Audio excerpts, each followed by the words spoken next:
যৌতুক নিয়ে তুমি বিয়ে করেছো, বউ হালাল হবে কিনা? বেটা তুমি হালাল স্বামী হবে কিনা সেটা প্রশ্ন করো।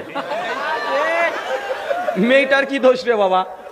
মানে থাকার বললাম না যে মেয়েটা তুমি কাছ থেকে যৌতুক নিয়েছো, মানে এটা শেখ আব্দুর রাজ্জাক বিন ইউসুফ বলে যে কাপুরুষের বাচ্চা, কাপুরুষ, তোমাকে বিবাহ করতে কে বলেছে? তুমি ভিক্ষা করে খাও বেটা। তুমি আর তোমার বাপ ওই দিনাজপুর রেল স্টেশন গিয়ে ভিক্ষা করে খাও দ্রুত। একে বলে না ভাইজান, তোমার বাপ বেটা দুজনকে ভিক্ষা করে খেতে হবে। আর তোমার যে যৌতুকের সম্পত্তি আছে দ্রুত হাত পা ধরে শ্বশুরকে গিয়ে দিতে হবে যে আমাকে বাঁচান। যৌতুকের টাকা পয়সা নেওয়া মানে গুনাহ কাবিরা, হারাম কাজ করেছেন। ছেলে মানুষ যৌতুক দেয়, আপনি যে পুরুষ প্রমাণ করবেন কি হবে? যৌতুক দিবেন, শ্বশুরকে বলবেন আপনার মেয়েকে পছন্দ হয়েছে, 1 লাখ টাকা থাকলো, এখানে আপনার মেয়েকে দেন। কথা বুঝলেন না? মানে মোহরানা দিবেন। কি দিবেন? মোহরানা দিবেন। কি দিবেন বলেন তো ভাইজান? বলছে আপনার মেয়েকে বিয়ে করতে চাই, আপনার মেয়েকে পছন্দ হয়ে গেছে, বলেন আপনার মেয়েকে চাই, কি চান আপনি? উনি যদি বলেন যে আমার মেয়েকে 50,000 টাকা দেনমোহর দিতে হবে, বলে 50 কি বলছেন, 1 লাখ টাকা দিলাম, আর বিয়ের দিনে যত মানুষ খাবে সব আমার টাকা, আমি খাবো। কথা বুঝতে পারলেন ভাইজান? শ্বশুরকে বলবেন এটা একটা পালসার কিনে দেবো আপনাকে, মেয়েটা লাগবে।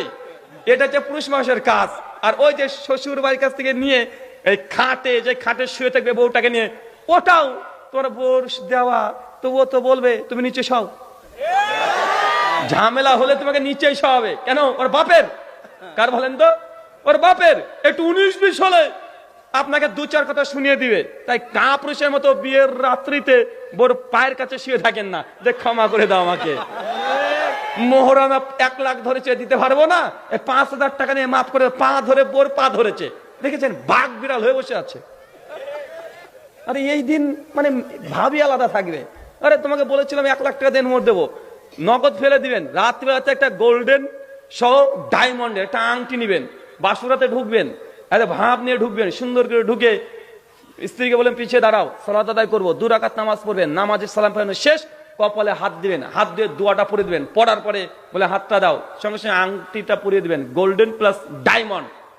বউ প্রথম দিন দেখে বলে কি স্বামী পেয়েছি রে বাবা। বা লাভ এট ফার্স্ট সাইট, প্রথম দিনে এমন একটা ভাব নিবেন, ভাববে বিশাল ব্যাপার। ও বিয়ের পরে অষ্টমঙ্গলে না কিসে যায়, যদি সব বেদাত, মানে গিয়েছে বাপের বাড়িতে, গোটা পাড়ার মানুষকে বলবে আরে বাপ রে বাপ, এই করেছে ওই করেছে, মানে আপনাকে গোটা পাড়াতে মনে করবে যে কি বাবা রে ওর বরটা দেখেছিস এরকম, মানে আপনি উদাহরণ হয়ে যাবেন, না আপনি পায়ের কাছে বসে আছেন। মানে বিয়ে করা জায়েজ? সেই বুখারী 563 নম্বর হাদিস। আপনি বিয়ে করা যাবে না, আপনি রোজা পালন করতে হবে।